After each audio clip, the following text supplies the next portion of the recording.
Terima kasih Anda masih menyaksikan Kompas Petang. Saudara, setelah salah satu saksi kunci kasus Vina mengakui berbohong dalam BAP tahun 2016, keluarga Vina mengaku kaget dan berharap kesaksian Dede menjadi titik terang. Keluarga Vina meminta Bareskrim Mabes Polri bisa mengusut kasus ini hingga terungkap. Kakak Vina, Marliana, menyebut tak pernah melihat dan bertemu dengan Dede selama proses penyidikan hingga persidangan kasus pembunuhan Vina dan Eki 8 tahun silam. Keluarga berharap kesaksian Dede Riswanto yang mengaku memberi keterangan palsu dalam BAP kasus Vina dan Eki atas perintah Ibtu Rudiana ini bisa menjadi titik terang untuk mengungkap penyebab tewasnya Vina dan Eki 8 tahun silam. Keluarga masih meyakini Vina dan Eki merupakan korban pembunuhan 8 tahun lalu. Ini bisa membuat kasus ini lebih terang atau bagaimana?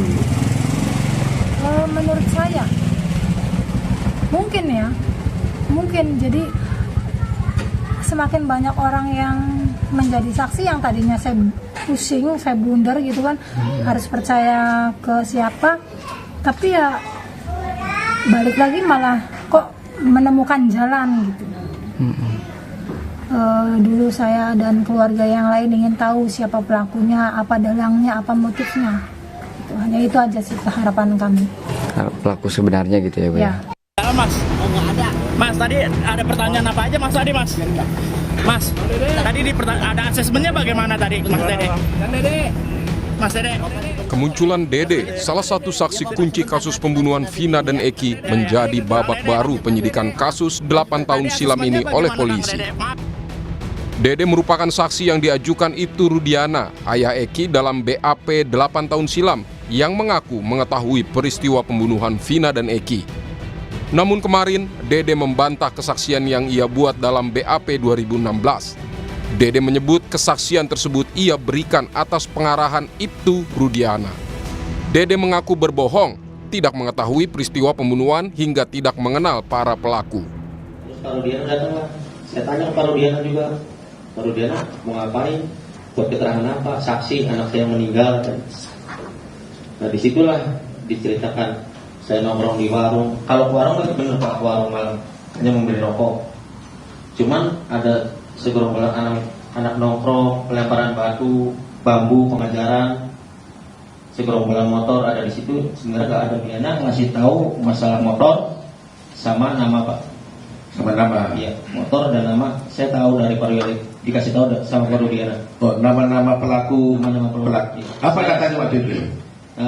Kan saya bilang saya nggak kenal Pak nama-nama pelaku, muka pun nggak kenal. Terus kata Pak Rudiana, ya udah ntar saya kasih tahu nama-namanya pelakunya. Sementara Ibtu Rudiana melalui kuasa hukumnya mengajukan surat somasi kepada Dede atas dugaan fitnah dan pencemaran nama baik. Kuasa hukum Ibtu Rudiana, Pitra Romadoni, membantah pernyataan jika Ibtu Rudiana mengarahkan Dede dalam memberikan kesaksian di BAP kasus Vina. 3 orang ini agar meminta maaf kepada Bapak Ibtu Rudiana 3 kali 24 jam sejak somasi terbuka ini disampaikan dan diumumkan. Apabila dalam 3 kali 24 jam yang bersangkutan yang telah kita lakukan somasi terbuka tidak meminta maaf kepada Ibtu Rudiana beserta dengan keluarganya dan kepada masyarakat melalui media pers yang ia beritakan, maka dengan tegas kami akan melakukan tindakan hukum dengan membuat laporan polisi terhadap mereka bertiga. Guru Besar Fakultas Hukum Unsud, Ibnu Nugroho, menyebut jika sebagai seorang anggota Polri, Ibtu Rudiana memang tidak diperbolehkan terlibat dalam proses penyidikan walaupun ia menjadi orang tua korban pembunuhan. Tapi adalah penyidikan. Penyidikan itu adalah institusi. Nah, itu. Siapa institusi yang dilakukan? Memang pada waktu itu mungkin Ibtu Rudiana. Ingat loh, seorang polisi itu adalah dalam konstitusi sebagai penegak hukum, sebagai pengayom, pelindung, penegak hukum. Sehingga pangkat apapun itu sebagai polisi. Nah kebetulan ini polisi sebagai korban, kan gitu. Oleh karena itu dengan pangkat apapun sebagai penegak hukum wajib menyerahkan kepada penyidik yang berwenang. Oke. Nah, dalam hal seperti ini saya kira lembaga siapa Polda Jawa Barat yang melihat bahwa sejauh mana profesionalisme penanganan perkara tersebut. Kini usai Dede, saksi kunci kasus pembunuhan Vina dan Eki mengungkap adanya rekayasa dalam BAP 8 tahun silam. Aep dan Ibtu Rudiana belum juga memberikan pernyataan ataupun menjalani pemeriksaan terkait dugaan pelanggaran dalam proses penyidikan Vina dan Eki. Padahal Aep sudah dilaporkan terkait dugaan kesaksian palsu dan Ibtu Rudiana dilaporkan terkait dugaan penganiayaan oleh terpidana kasus Vina. Tim Liputan Kompas TV. Setelah Dede, salah satu saksi kunci kasus pembunuhan Vina dan Eki mengakui memberikan kesaksian palsu dalam BAP 8 tahun silam atas perintah Ibtu Rudiana. Lantas apakah Ibtu Rudiana bisa terjerat sejumlah pelanggaran etik hingga pidana dalam kasus ini?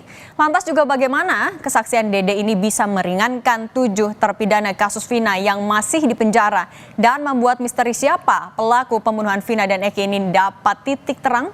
Kita bahas bersama dengan Ketua Kompolnas, ada Pak Beni Mamoto, kemudian ada kuasa hukum Pradi yang mendampingi Dede, Bang Jutek Bongso, dan kuasa hukum Ibtu Rudiana, Bang Mardiman Sane. Selamat sore semuanya, apa kabar? Selamat sore. Oke, saya mau ke Bang Jutek dulu. Bang Jutek hari ini mendampingi Dede ke Bareskrim Polri ya? Itu pemeriksaan terkait apa?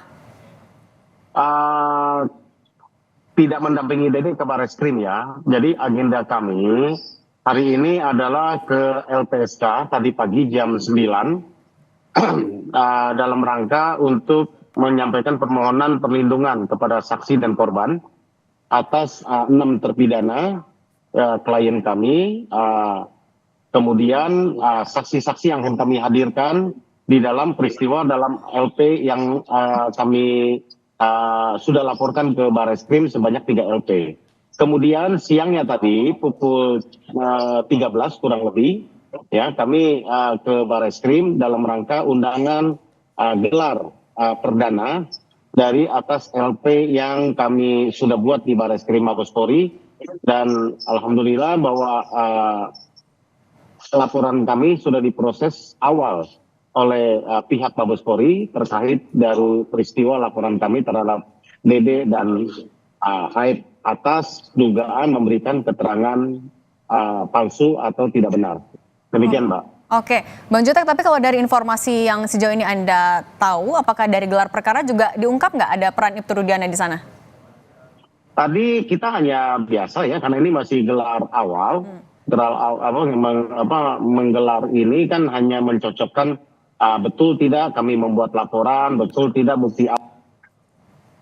Oke, tapi kalau sejauh ini Dede sudah bertemu langsungkah dengan para terpidana?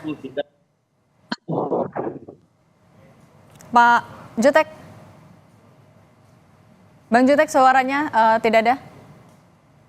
Yang kami serahkan sudah cukup tidak, itu semua diuji, dicek kembali oleh pihak Mabes Polri, dalam hal ini Bareskrim tadi diuji semua. Apakah betul bukti-bukti awal, apakah betul yang sudah kami laporkan dan sebagainya. Demikian, Mbak. Oke, saya sekarang mau ke Bang Mardiman. Bang Mardiman, Ya.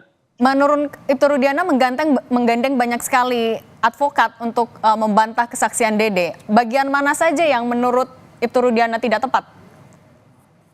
Hampir semuanya, Mbak. Jadi begini, saya sepakat bahwa lebih mulia membebaskan 1.000 orang bersalah daripada menghukum 1 orang tidak bersalah. Saya sepakat itu. Selama ini klien kami banyak diamnya. Kenapa banyak diam? Karena satu, dia polisi aktif yang tidak bisa sembarangan saja memberikan pernyataan untuk mengcounter ini semua.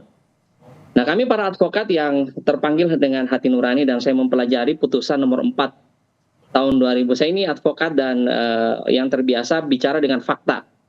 Saya harus berusaha menghindari post-truth karena sekarang ini trial by the press, trial by the netizen terhadap klien kami ini luar biasa. Sehingga yang awalnya ketika film Vina sebelum 7 hari itu muncul, itu semua netizen berteriak bagaimana bisa ditangkap yang DPO itu, tapi kemudian sekarang berbalik untuk menyerang Pak Rudiana. Satu hal yang ingin saya sampaikan bahwa saya tidak ingin mengomentari apa yang dikatakan oleh Dede maupun yang lain-lain itu. Kita akan buktikan sajalah nanti dengan jalur hukum yang sebenarnya. Tapi semua yang dilakukan oleh Ibtu Rudiana pada waktu itu tidak ada sedikit pun yang melampaui kewenangannya atau melenceng dari jalur hukum. Ada tadi pembicara sebelum ini atau mungkin diputar ulang sama Kompas mengatakan bahwa Rudiana bertindak sebagai penyidik. Mbak, itu tidak benar. Rudiana tidak pernah mem-BAP satupun dari para pelaku itu. Yang terjadi adalah Ibtu Rudiana ini ayah dari korban. Jangan lupa loh, beliau ini ayah kandung dari orang yang juga mati, temannya Vina yang namanya Eki. Di tanggal 26 Agustus itu, sebagai seorang polisi, dia punya naluri. Ini anak nggak mungkin kecelakaan tunggal dengan badan sehancur ini dan motornya yang baik-baik saja. Karena naluri sebagai seorang polisi itu muncul, dia mencarilah kebenaran. Nah, dan kebenaran itu sudah tertuang di dalam putusan nomor 4 tahun 2017 itu, di mana mereka semua dihukum. Nah, sekarang bingung juga saya kalau kemudian yang belakangan ini, oh ya waktu itu saya ditekan, waktu itu loh. Emang pada saat mereka itu semua diperiksa, polisi tidak memberikan pengacara. Baik. Mana pengacara yang mendampingi orang-orang itu pada saat itu? Benarkah mereka dipaksa? Benarkah mereka diintimidasi? Atau kenapa mereka membuat pernyataan palsu? Baik Bang Mariman. Baik. Sekarang saya mau ke Pak Beni. Pak Beni, dari catatan kami sebelumnya Kadif Humas bilang sudah pernah memeriksa Ibtu Rudiana dan tidak ditemukan adanya pelanggaran etik. Tapi kemudian ada pernyataan Dede yang bilang kalau ia diinstruksikan untuk memberikan kesaksian palsu oleh Ibtu Rudiana. Yang Anda lihat ini sebenarnya apa yang terjadi? Ya, yang pertama perlu kami sampaikan bahwa pengawas internal sudah turun. Dari Irwasum, dari Propam itu sudah turun untuk mengaudit investigasi yang sudah dilakukan sejak di Polres sampai dengan di Polda. Jadi sebagai catatan bahwa kasus ini di Polres itu hanya 3 hari, kemudian ditarik Polda. Tentunya salah satu pertimbangannya adalah menghindari jangan sampai ada konflik kepentingan. Karena salah satu orang tua korban ini adalah anggota Polri. Nah, dari hasil komunikasi kami dengan pengawas internal, menunjukkan bahwa tidak ditemukan satu pelanggaran yang berat, hingga dimungkinkan diberikan sanksi. Nah, oleh sebab itu adanya masukan-masukan dari saksi-saksi ini tentunya menjadi bahan juga. Karena ketika klarifikasi kan kita mendengar langsung dari pihak petugas. Belum dikonfirmasi dengan pihak-pihak yang waktu itu ditangani. Nah, mudah-mudahan dengan nanti masukan-masukan ini akan diperoleh kebenaran dan objektivitas. Nah, namun ada catatan juga bahwa kasus ini sudah divonis, sudah inkrah. Dan ketika memberikan keterangan sudah disumpah di depan pengadilan. Para saksi maupun para terdakwa waktu itu ya. Nah, ini dengan dinamika yang muncul saat ini, munculnya saksi-saksi dengan keterangan yang berbeda atau mencabut keterangannya, ini tentunya satu proses ketika kita semua ingin mencari kebenaran. Tapi Pak Beni melihat ini ada intervensi dari Ibtu Rudiana kah? Begini, untuk menilai itu harus betul-betul dilakukan pemeriksaan mendalam ya. Artinya di satu sisi kondisi psikologis yang bersangkutan saat itu, anaknya dibunuh dan sebagainya, ini juga harus dilihat. Karena sebagai manusia biasa tentunya ada rasa penasaran, ada rasa ingin segera tahu siapa pelakunya dan sebagainya. Nah, ini satu hal yang menjadi masukan sekali lagi buat pengawas internal dengan munculnya saksi-saksi ini ketika nanti proses penyidikan di Bareskrim dilakukan, ini juga menjadi bahan masukan. Pihak kepolisian tentunya akan terbuka untuk nanti mengkaji dan diharapkan seandainya memang ada hal yang baru yang bisa berkontribusi dalam rangka menuntaskan kasus ini sangat bagus, seperti itu. Oke, baik. Saya mau kembali lagi ke Bang Jotek. Bang Jotek hari ini mendampingi Dede ke LPSK. Apakah artinya memang ada kekhawatiran, ada ancaman terkait setelah mengaku itu adalah kesaksian palsu? Kami sampai saat ini kebetulan kuasa hukumnya sama dari Pradi, ya, ada koordinatornya Dr. Asido Huta Barat, ya, kami menangani adalah dari pihak pelapor, tim yang pelapor. Jadi memang sampai hari ini kami belum melihat ada ancaman nyata yang menimpa akan Dede. Tetapi untuk mengantisipasi hal yang tidak diinginkan, karena kepentingan kami selaku kuasa terpidana kan besar sekali di sana untuk menjadikan itu novum, bahwa kasus ini harus terbuka dengan jalan cerita yang sebenarnya, sehingga klien kami kalau memang tidak bersalah, dia harus segera dibebaskan. Itu aja kepentingan kami, menegakkan keadilan. Itulah dasar kepentingan kami juga berkolaborasi. Walaupun dia adalah terlapor, tetapi dia juga kami bantu untuk kami penuhi hak-haknya, apa yang bisa kami bantu, supaya proses pengungkapan ini bisa berjalan dengan lancar versinya terhadap peristiwa tahun 2016 yang lalu. Tadi yang disampaikan oleh rekan-rekan semua sini dan juga Pak Beni, betul Pak, Bapak sampaikan normalnya betul memang itu disumpah. Kenyataannya pengakuan dari Dede, dia itu tidak disumpah dan tidak dihadirkan di persidangan, bahkan dilarang oleh Ibtu Rudiana untuk datang ke persidangan ketika ada rilas. Ini yang kita akan uji apakah betul demikian. Kemudian apakah mereka didampingi pengacara pada waktu pengakuan ini, kan katanya disiksa di apa tadi, apakah didampingi pengacara? Kami sampaikan inilah yang menjadi persoalan. Mereka tidak didampingi pengacara, ya, sampai